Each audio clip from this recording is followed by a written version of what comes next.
Watts Clean Air and Energy as a strategic partner.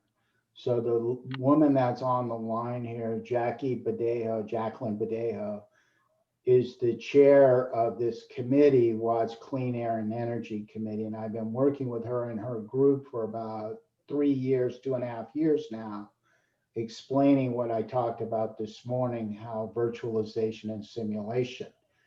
She has facilitated meetings at the state level with the Strategic Growth Council. So the Strategic Growth Council runs these TCC projects.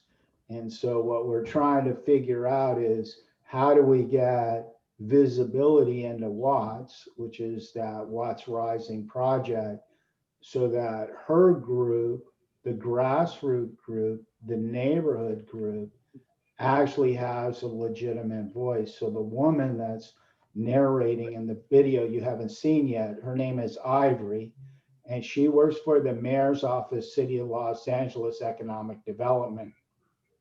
She's been in many of these meetings with our group, explaining how this simulation and virtualization could empower this community conversation. So I asked her to come so maybe she can talk specifically, because she runs a group in the neighborhood council called the Plume, which stands for Planning and Land Use Management. And they're developing something called community impact statements. This is all the way across the state of California, because all of these neighborhoods are getting impacted by huge investments because of their proximity to downtown. So that's the Ivory lady that works in the mayor's office, and then the lady that's on the line is from Watts Clean Air and Energy. So these are two different ladies. Exactly right. Correct? Exactly Okay. right. So Jacqueline Badejo is the chair for the Watts Clean Air and Energy, who Ivory referenced as the outreach coordinator, Watts Clean Air and Energy, for this TCC grant.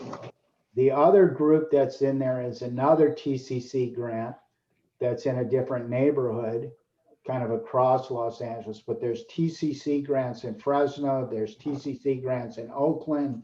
They're all doing the same thing. How do we use sustainability and environmental science to empower our underserved at-risk communities?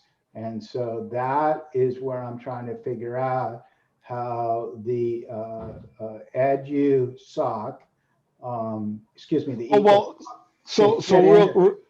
So real quick is, the first thing we'll do is we will host a parallel event at CSW 65. That's the United Nations, right?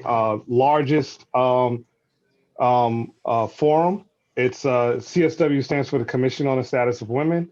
It's the largest forum that the UN holds. You have over 5,000 organizations that attend this, plus all the member states. And it's really, I'll just say it's really awesome if you can actually, like, once COVID is over and you can actually go. It's amazing. Like, it's so crazy. It's so packed. There's so many people there from all over the world, and they're all like, talking about women's rights and equality. So the first thing we'll do is, unfortunately, because due to COVID, we'll have to, all events are going to be virtual this year, but we will have a parallel event discussing Ivory and, was it Angelica? I'm sorry, I didn't get the second name.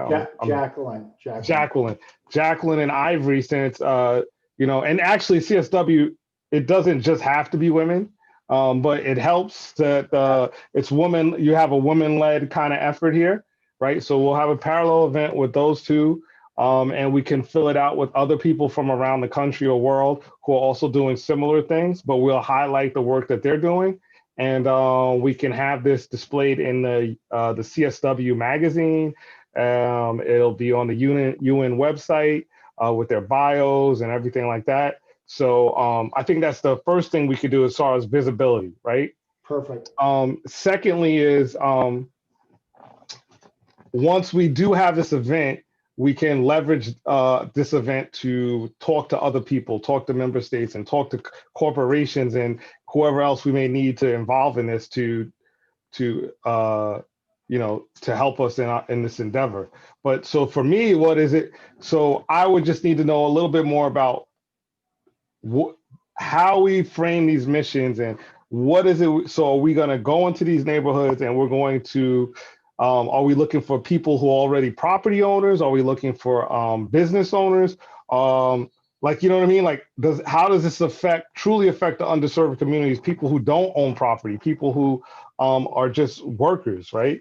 Yep. So when you watch that 15 minutes, what you're going to learn very quickly is there's about 25 strategic partners in this initiative.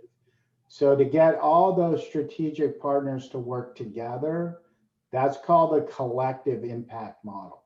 And that is really what we're trying to do, is build a genuine synergy called a collective impact. So what we're trying to do is use a transparent engagement process within the neighborhood so they understand what each of the 25 partners are and how they can then become empowered so that they can get their best projects. There's 21 specific projects that are going to be done in Watts, and Ivory explained some of that, how they synergize. And the reason this is important at the UN level is that meeting you were on this morning, the C4 group, every one of these, what Colonel Diaz says, proof of concept projects, all of those projects are the same. They have to use a collective impact.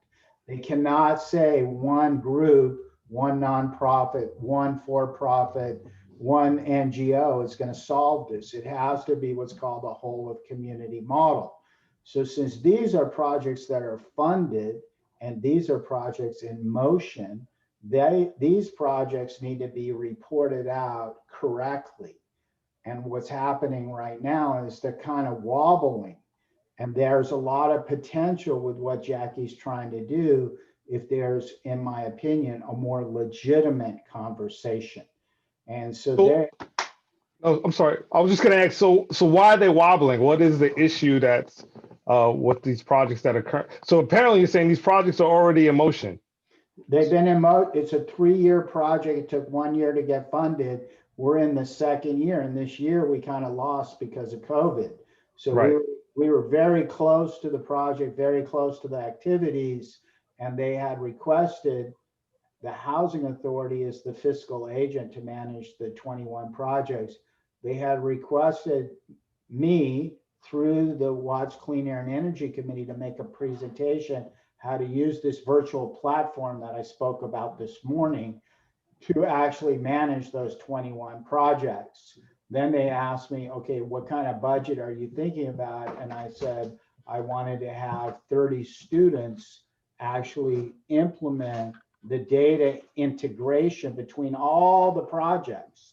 And I had set up working groups internally within Watts so that they could actually be able to know these are how all the projects are maturing. And we made a presentation, the Housing Authority. We asked for 30 students. That's when I brought the California Energy Commission in, because the California Energy Commission sits on top of the Strategic Growth Council. Under the Strategic Growth Council are the TCC grants. This is all carbon tax credit resources. So what I was saying this morning is this pipeline of building economy is why the mayor's office is giving this presentation on the video. So this concept of these projects, they're half-baked projects. I'll give you a good example. There's probably about 40 miles of street pathway that has to be coordinated in a bicycle network. The grant offers 3.5 miles of bicycle development. So what you want to do is you want to say, what is the most strategic 3.5 miles to put in phase 1? So these projects, these 21 projects will roll out over time.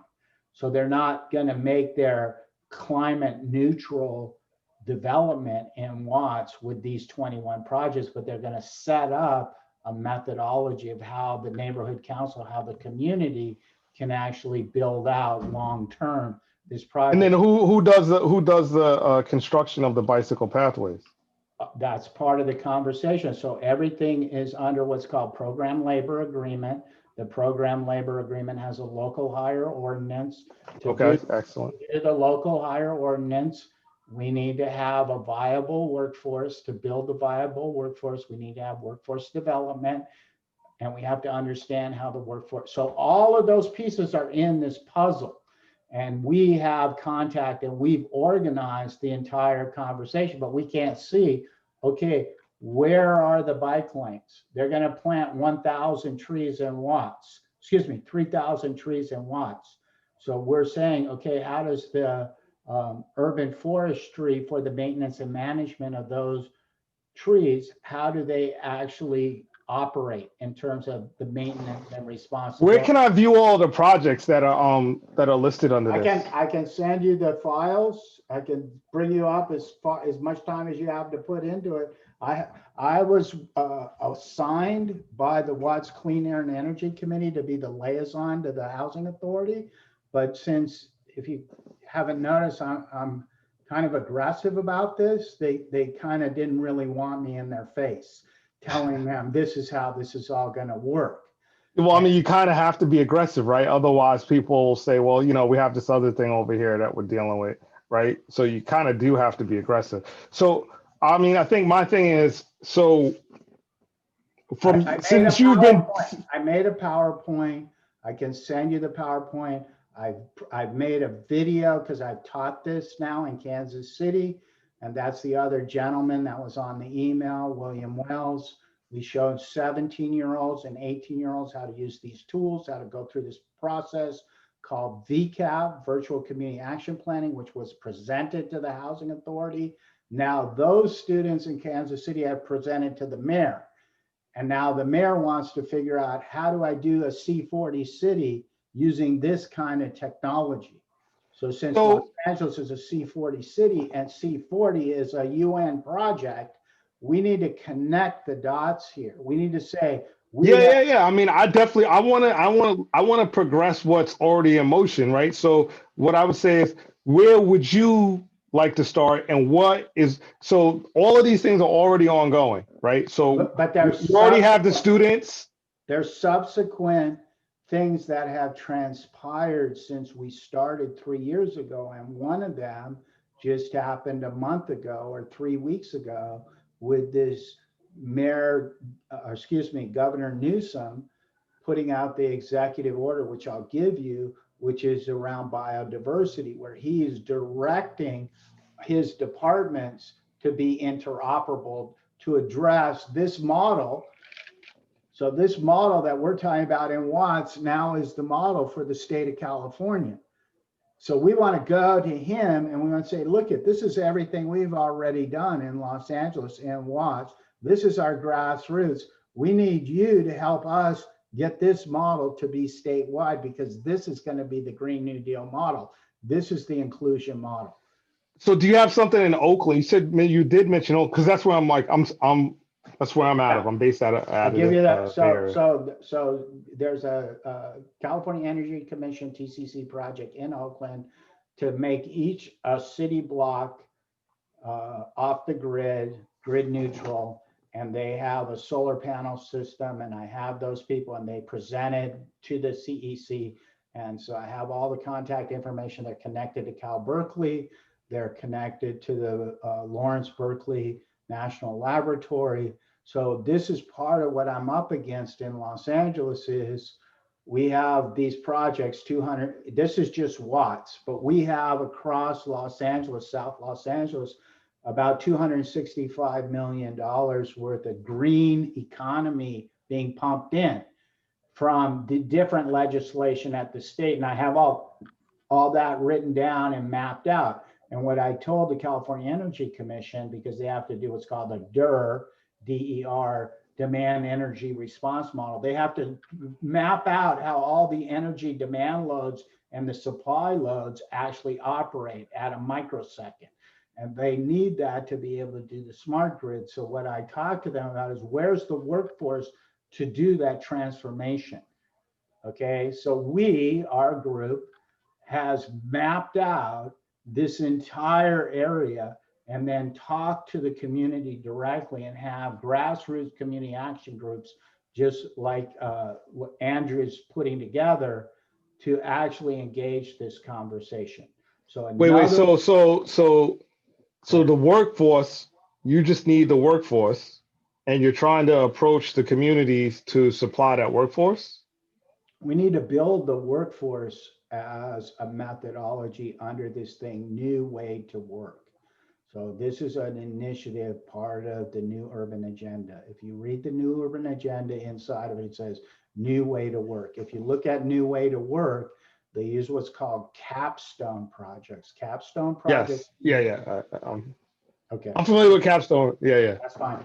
So these projects, all 21 projects in Watts and the $265 million, they're all projects. All those projects should have students getting paid to actually execute those projects. Not in charge, not 100% student driven, but in an apprenticeship mentor model. And So we have the funding, and do we have the students? We have neither. The funding Okay. is, the 260 million is there, but there's no student in the equation. So I had gone to the housing authority and said, use City of Los Angeles in your economic development model. Will hire 10,000 students for summer jobs. You can We put change some- that to young adults, because the UN, they'll say up to, I think it's 25 is a Yeah, it's like a little a young adult. It's totally fine. However, we need to split it. But this is what happens is we have our LA Unified School District K through 12. Those are minors. And then we have our adult population, and we have a big reentry population. So we have 10,000 ex-offenders now re-entering into Los Angeles County. They're part of this equation that we're trying to say, how is all of this going to happen, along with, believe it or not, $170 billion worth of public money that we need to then say 30% of that money should be going to the local hire process. So it's a complicated piece, but Los Angeles has all of the components. And we need to make it really clear to the leadership, our grassroots community knows exactly what's going on. So if we were to sign up, let's say 5,000 young adults from ages 18 to 25, right? Yeah. Then you're saying that right there is those are people who are willing to be trained, willing to take on a new exploration into this Green New Deal, right? Let's say we have that base. It's actually way bigger than that, because I just I understand, but I'm just trying to start with 5,000, 3,000. But what we're trying to move towards is move the energy into the school system. So the idea, the big I understand. I'm totally with you. I just want you to just kind of follow me here, because I'm trying to get to the obstacles that are preventing this from moving forward, and how we may be able to mitigate some of those things, right? Okay. So if we have a base population of let's say 1,000 people, right, that are willing to be retrained and enter this workforce, they're capable and all that stuff, right? And then you already have the projects, you're saying. So provided we had the funding, you would be able to start training these people. All the projects have the funding, but they don't have the funding for the model we're talking about. I got you now. They'll get the corporation and do the project. It's not the model we're talking, which is what the money was earmarked for. What you're doing is what you want to do is you want to get these projects that already have the funding to set aside for the people, right? Essentially, to make to make a segment of the funding and what's already going on in this project as a training to kind of the bottom line is you're looking at technological unemployment currently going on now and within the next 5 years, right? So what you need to do is retrain your population so that they have skills that will be able to address the workforce and issues that are quickly coming upon us, right? So you're saying, hey, corporations, before this reaches a critical stage, why don't we train these young people, set aside 1,000 jobs, like I said, we're just gonna stick with 1,000 jobs to train them to help with these projects and implement them in these underserved communities, since they're supposed to be in these underserved communities anyway, right? Is that what you're saying? Yeah, exactly right. You just left out one word. Okay, what is that? Environmental. It's Oh yeah, of course. It's a whole environmental. That's the workforce. It's the environmental workforce. That's the piece that's missing so all the projects are environmental projects. To do the environmental projects, they all got to work together. So therefore, you got to have the youth understanding this integration.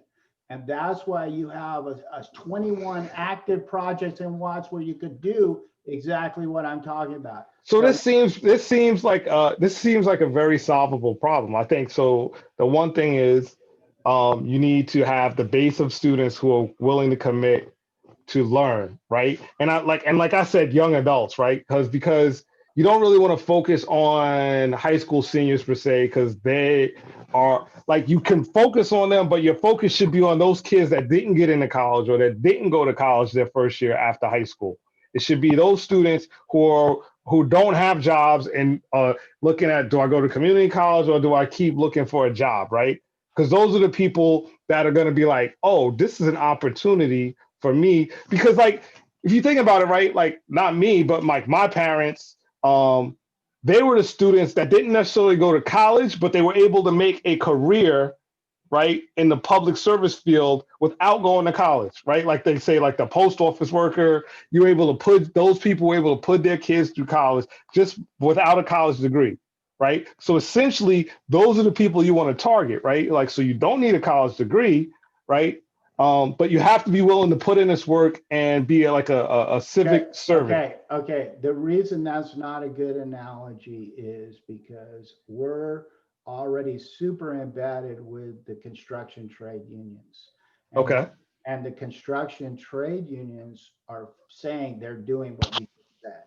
Okay. And what I'm saying is the construction trade unions have to become knowledge workers, and knowledge workers have to be part of what's called the digital transformation. And so therefore, all the students that finish high school, they're what are called CTEs, career technical education pathways. All of them have to be environmentally connected. And that's the map that I built for these 21 projects. I showed the LA Unified School District all of these 21 TCE career pathways map into these projects. And so do those students, so you're saying you start them like at 11th, 12th grade, and do they need to go to college? The kids I'm working with in Kansas City that are talking to the mayor in the 7th grade, they're showing the mayor you can't do city planning without this kind of thinking. You can't do economic development unless you have a comprehensive data understanding. And the mayor, who's African American in Kansas City, is looking at the Black students presenting to him and goes, how do you know more about this than I do? No, I get you, but that's a 5-year wait for a workforce. No. If they're in the 7th grade. What I'm saying is those 13 years old that are set in 7th grade, they're going in 5 years, they're going to then be fully ready to do anything. I got you. That's just one part of it. Exactly. That's one thread.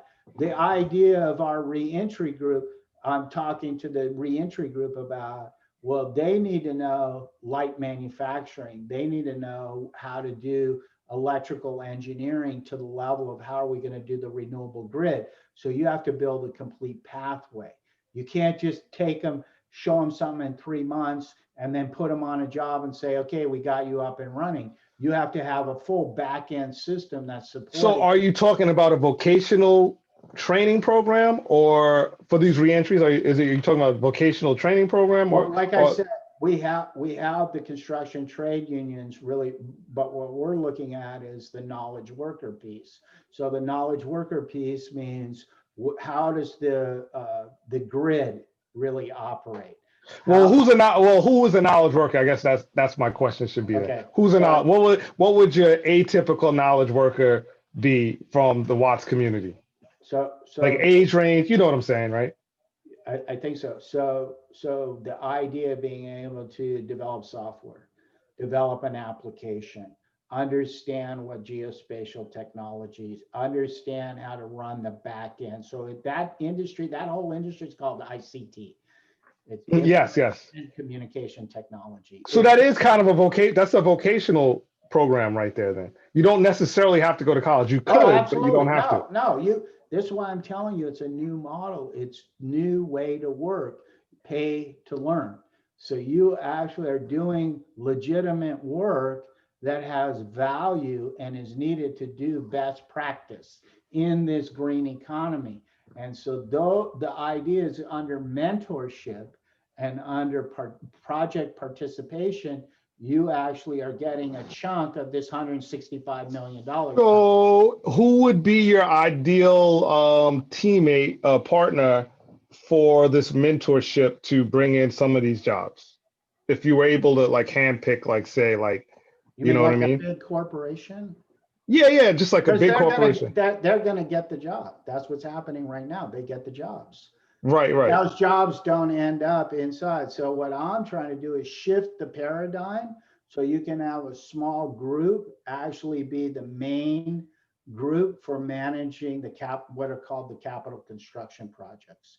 So so essentially, I'm sorry. So essentially, you would not have a partner with a corporation. You would have a certain portion of these programs go to like a subcontractor, a smaller corporation, I'll just say corporation or company that will handle these projects and then pay those students and mentor them, right? No, they would actually manage the big corporation that delivers the project. So for example, we're putting in $1 billion Crenshaw Corridor project.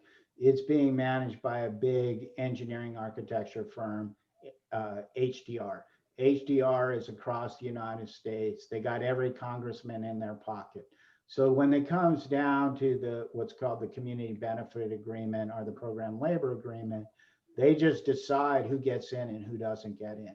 We have the same situation with the TCC grant.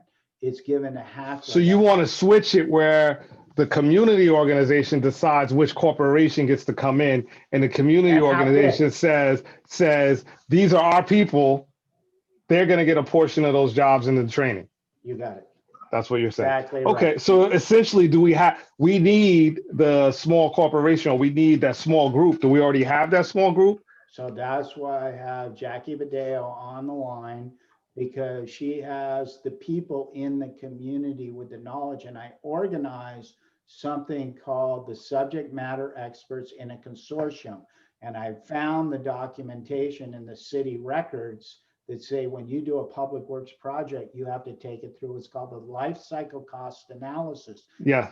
Saying that life cycle cost analysis would be done by the subject matter experts. Then the community would know, okay, these are all the pieces that we can attach onto for the construction sequence. Okay.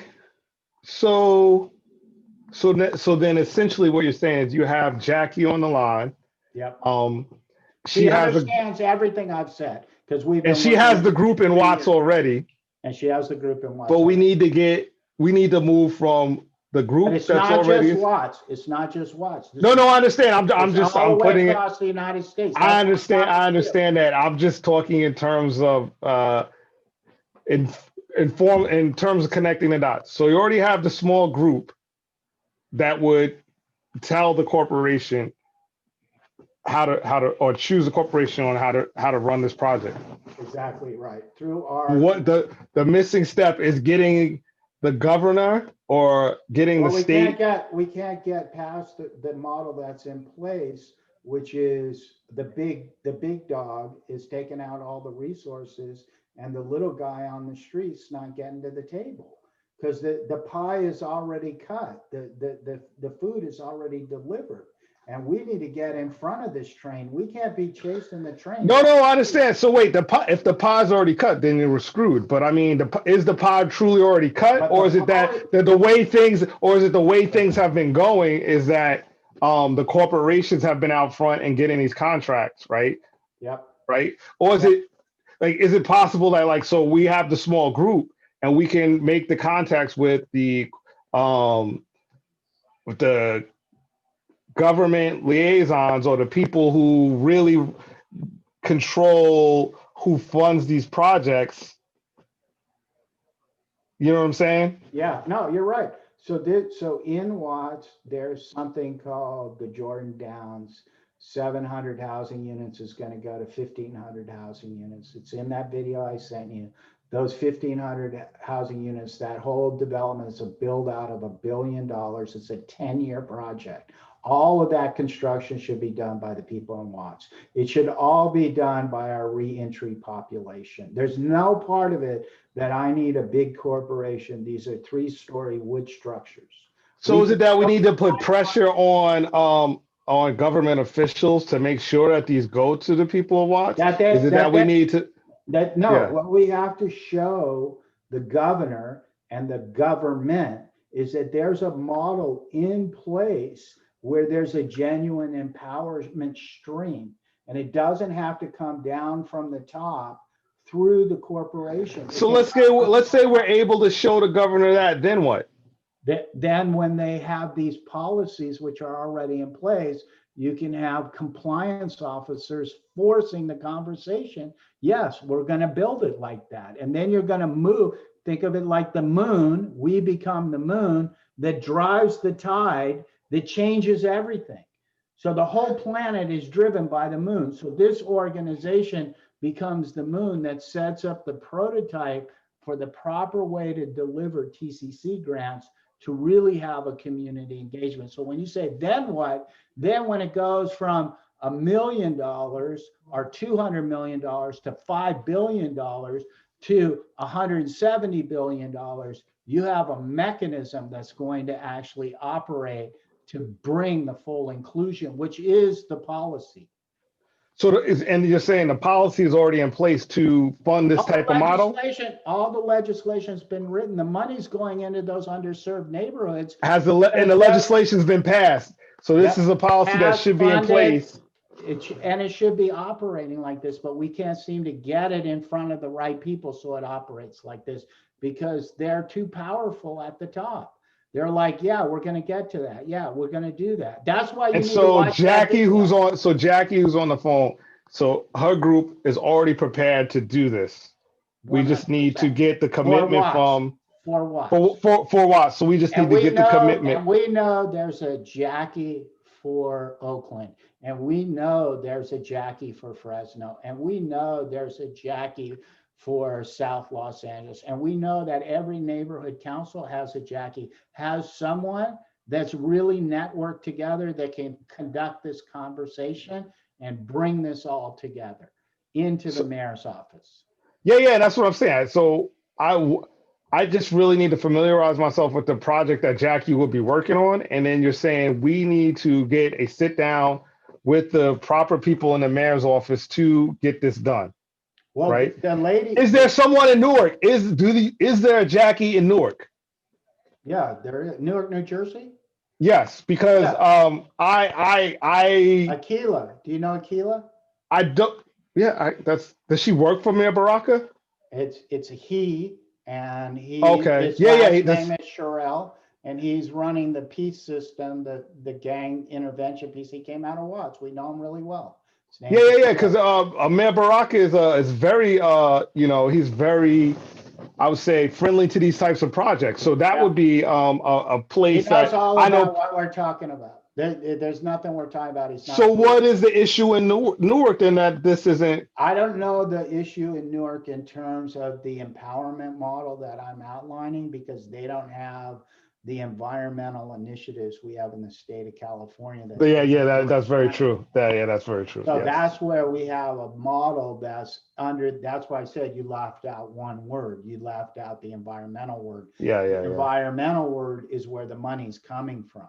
So it's the decarbonization model. That's why this executive order for the biodiversity model is the important piece of this equation.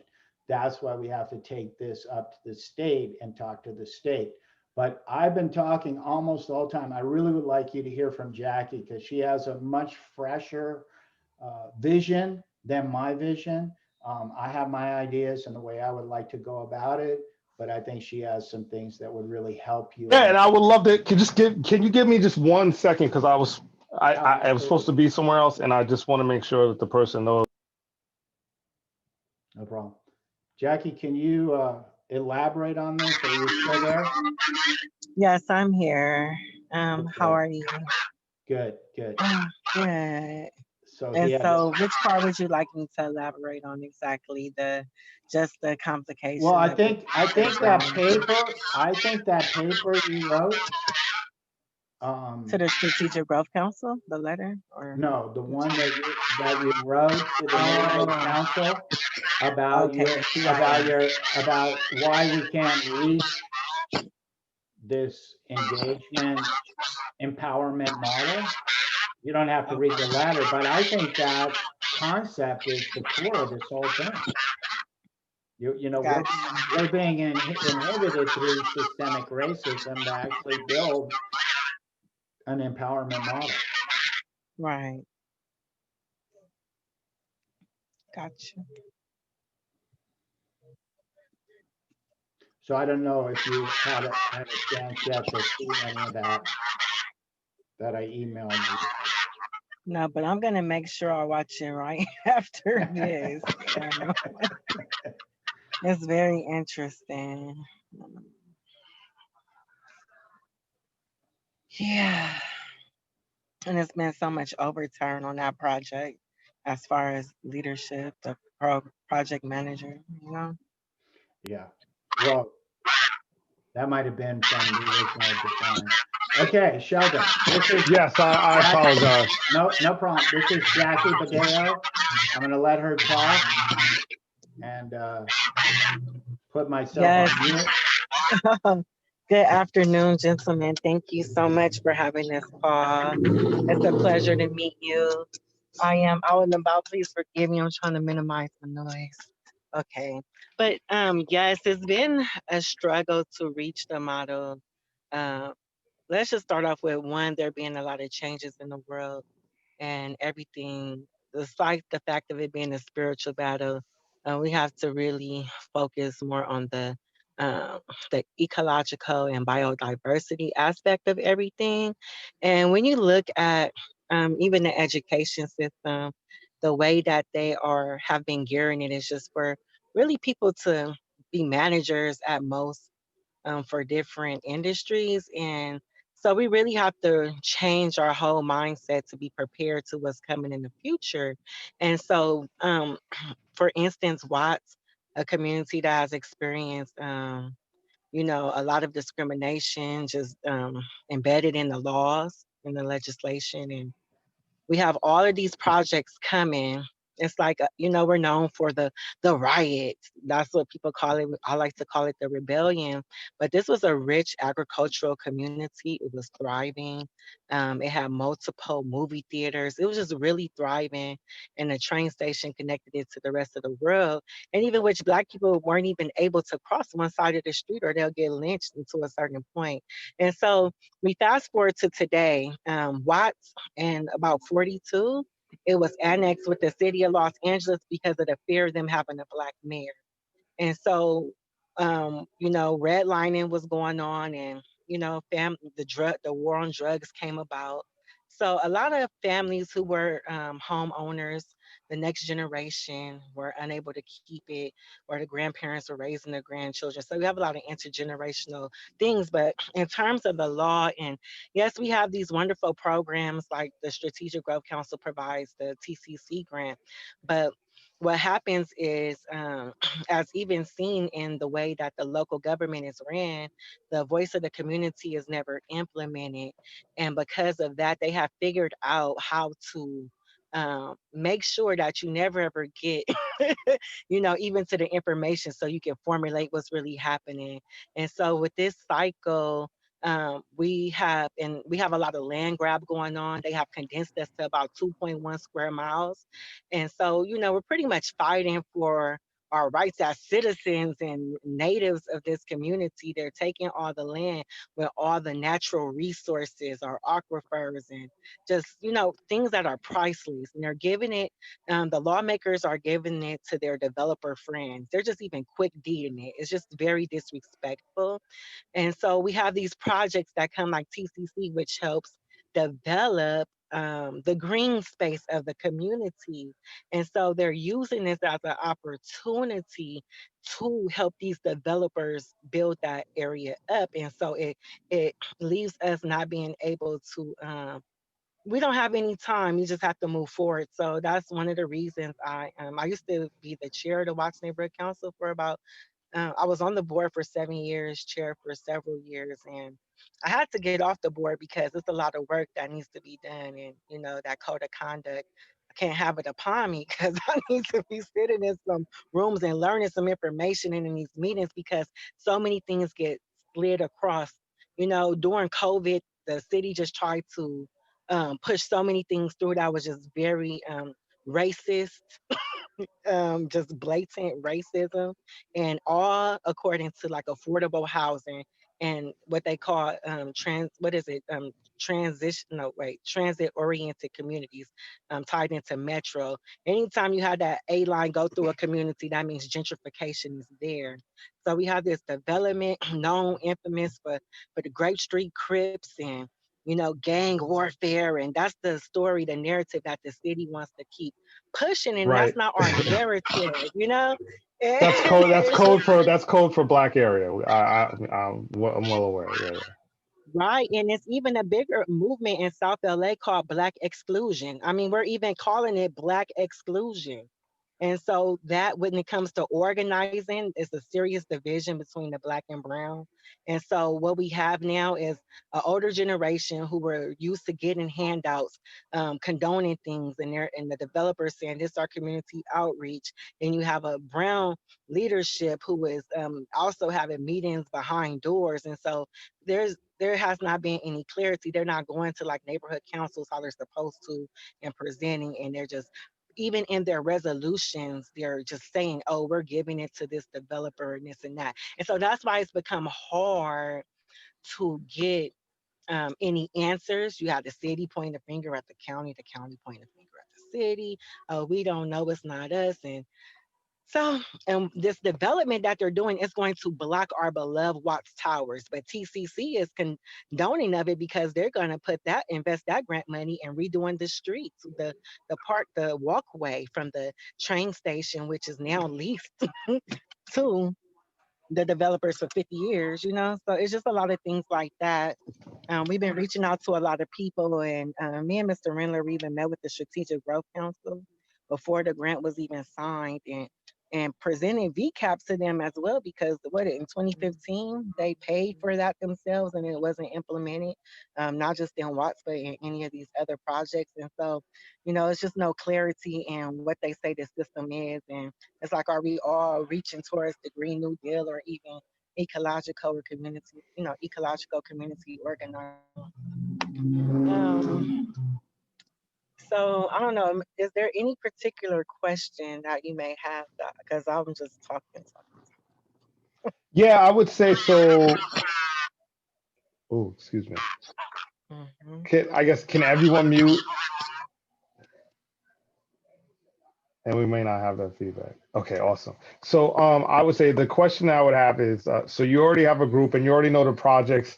So you already have a dedicated mission. You know what you need to get done. You just need a way to kind of like lobby for what you need, correct? Well, I'm going to answer this, not that she can't, but I want to make sure this is perfectly clear. We know what she just outlined in her neighborhood, Watts, is happening in all the neighborhoods. Right. We have to change that, because that's not going to get to where we need to get. And the leadership at the top knows that. And so there's a gap between the vision and the leadership and the Congress and the awarding of money and the implementation. So we need to fix that piece. That I think we can get there. But my thing is, right? So this is something that we're gonna have to lobby for, right? But before you lobby for something, you have to be able to actually follow through, right? If they say, okay, we got you, we're gonna give you this contract or this money, do we have the ability to implement it? Is the thing, right? That's what's gonna come down to. So let me respond to that with, in Los Angeles, our network, grassroots network, has done some really remarkable things. I built a $30 million system for the largest community college district in the world. When it comes to software development, we won an international award. We're very confident. The work that some of our partners have done in probation, cutting edge work. The work we've done with the county supervisors, cutting edge work. Now we're targeting the housing authority. We're targeting HACLA and HUD, and we have people in Washington, D.C., our strategic partner with HUD, that wants this to happen because they know this collective impact model needs to get built in Watts so they can point to and say, this is what we should be doing for the AU 2063. So that's where we are. Yes, we have all the pieces. It's not money. It really isn't a money. It's the legitimacy of transparency of the information into the community. So the community can design, construct, and operate their communities. They don't need outside people coming in and saying, this is how everything works. That's what Jackie was saying. They're giving the land to their buddy developers. They're doing inside trade deals, and they're managing the land for their prosperity, not for the prosperity of the community, which is what the money is earmarked for. So what I would say is that, like, this is our thing. We'll love to help you. What we need to do is come together with a, so the first thing I would say is we'll set up a parallel event, right, with Jackie and Ivory, I think you said it was, and you, Michael, and we'll develop our platform, or I guess you would say our virtual webinar that we will hold at the United Nations, CSW 65. And from there, we will hold something weekly or monthly. I would say weekly or monthly. I'll just say monthly at this point, to kind of like get our message out and make sure that we're on the same page and just start lobbying for this, right? And then at the same time, we start, we'll leverage our ECOSOC status to get more eyes on internationally, right? A special rapporteur, as well as reaching out to contacts that we may have in government here and in state government, local government, federal government to, hey, listen, we want attention given to this, and we need your assistance in making sure that these go through, as well as, corporate sponsors as well. So I would say that. I think that'd be awesome, Sheldon. Yeah. And I say we're all on board. All right, I think we're getting mission accomplished. I'm going to let Jackie speak in case she wants to add anything into this. No, I'm grateful. It sounds like a solid plan, and I'm here and ready to move forward because this is so important, not just for Watts, but for all of California. So what I'm going to do is, and Jackie, I don't mean to cut you off, but what I'm going to do is I'm going to review everything that Michael has sent me. And what I would say is that we'll set up another meeting time. And Michael, when I email you back, if you could put Jackie's email on the reply to me, right? And we'll set up a weekly meeting, because I say the easiest way to address this is we'll just, we'll go from our parallel event at CSW 65, right? We'll set up like how we're going to do that, who we're going to have there, what we're going to talk about, what needs we need addressed, right? And then from there, we'll build out more short-term goals and start addressing those. That sounds awesome. That'd be really, really helpful. I know Jackie is super supportive. Andrew, I don't know if you need to close this out or if you have anything else. Yeah, I love you all. We'll close this out. Just to let you know, Sheldon, we're having part 2 of this meeting with another Zoom link that addresses the local issues here in Los Angeles. That starts in 2 minutes. So you're welcome to join if you can. I already sent the email, but I need to close this out so I can open up the other Zoom office. All right. No, yeah, I understand.